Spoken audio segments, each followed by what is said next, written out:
Viral kisah seorang wanita mengaku dapat hidayah dibagikan oleh akun TikTok Stiep. Wanita tersebut menunjukkan foto saat bersekolah dasar dan momen saat menjadi mualaf di masjid.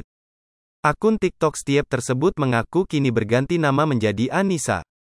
Dalam video selanjutnya dia menunjukkan momen saat berada di Masjid Agung Jami Malang pada tanggal 10 November tahun 2021 untuk mengucapkan 2 kalimat syahadat dan menjadi mualaf. Wallipop sudah menghubungi Anissa Stephanie Maurin Erlangga, sebagai pemilik akun TikTok Stiep. Ia mengaku menempuh pendidikan di sekolah Islam pada saat SMP. Stephanie saat itu masih memeluk agama Kristen, mengakui ilmu agamanya masih kurang selain di gereja. Setiap ada masalah aku selesaikan sama tokoh kepercayaan aku, di mana beliau juga ustaz yang baik yang bisa support aku. Ini salah satu contoh toleransi dari orang sekitar sekolah, ucap Stephanie.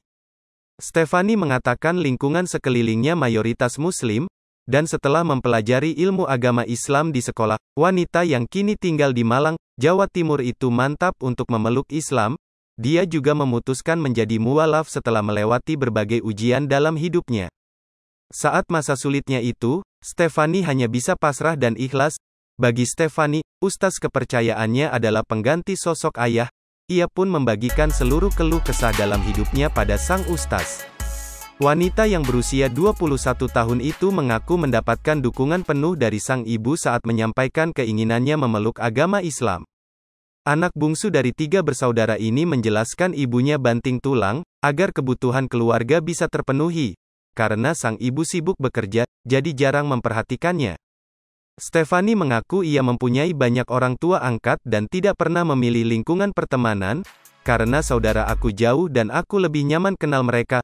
Soal pertemanan tidak pernah ada yang mandang soal agama, suku dan lain-lain, semua baik.